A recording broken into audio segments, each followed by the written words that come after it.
The very final step before turning in your essay is to run your essay through Grammarly. Some of you may already have this application loaded on your Chromebook or on Chrome at home, but I'm going to show you how to use it if you don't. So first of all, you're going to type in Grammarly, and up will pop a link to a free account.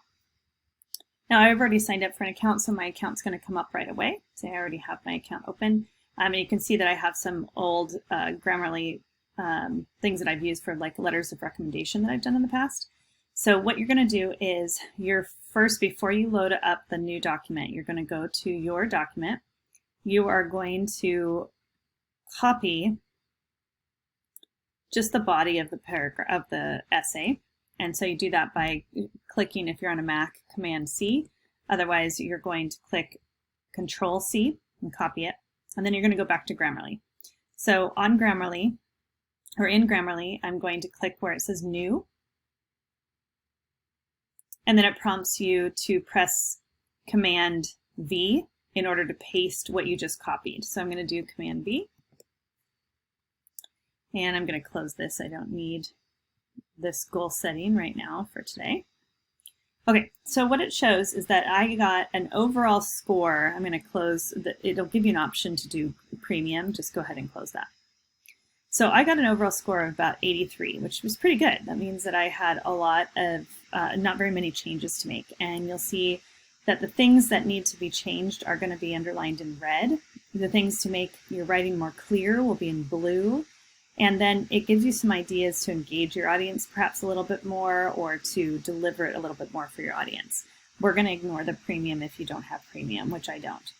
So what I'm going to do is I'm going to go through, here's the body of my essay, and I'm going to go through and look at everything that's been underlined. So for example, this blue part that's been underlined, it's suggesting that I change in order to just the word to in order to be a little bit more concise. It says the phrase "in order to" may be wordy, consider changing the wording. And this has to do with conciseness. So I have to read and see if I like that change. I can read, Slim is the most powerful character because he is courageous enough to challenge people who have more power than he does in order to do what is right. And he is respected by his peers.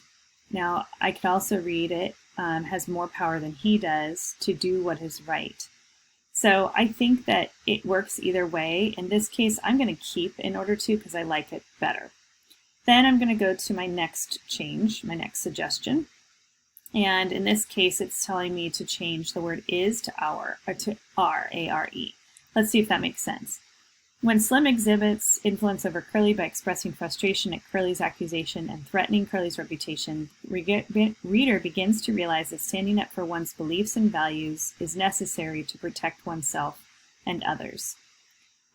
It would make sense. I'm talking about standing up for one's beliefs and values. The standing up for is singular, but beliefs and values is plural, which is why it's telling me to change it for the subject-verb agreement, so I'm going to accept that change.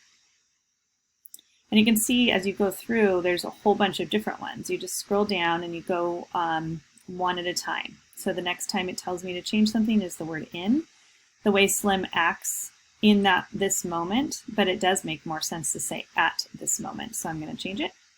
See how it changes it for me. And then the next ones you'll see, the hand, "don't tell nobody," all this part, these are parts of a quote. So I don't want to change any of these because that would be changing the original words that were in the novel.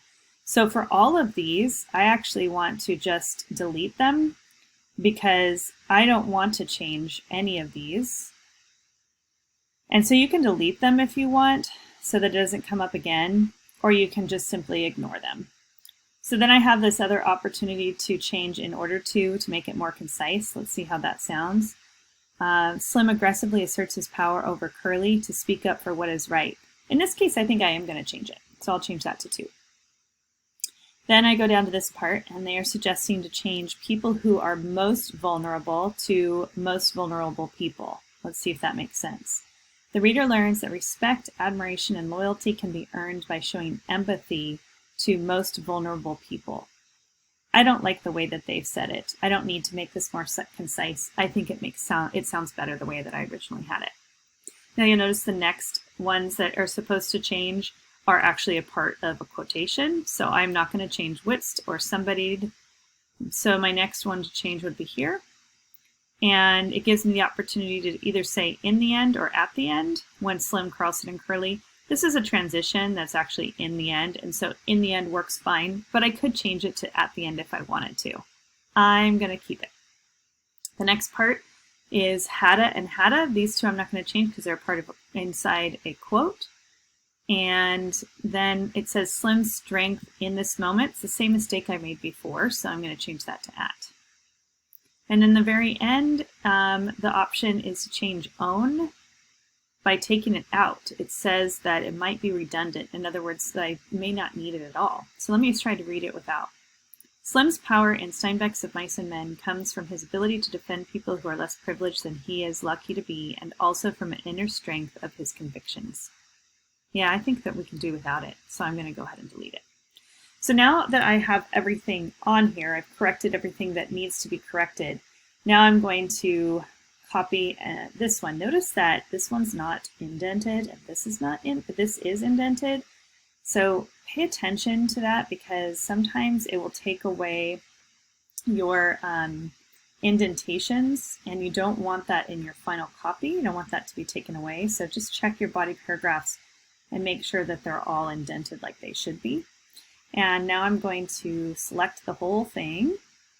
Go back to the top. I'm going to select everything. And I'm going to copy it again, Command C. And now I'm going to go back to my document.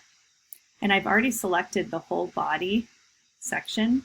And so now I'm going to simply replace what has been what's here. So I'm going to select it again if you accidentally did, and I'm going to do Command V. So now you'll notice that I still have it indented here. It is still indented for second body paragraph.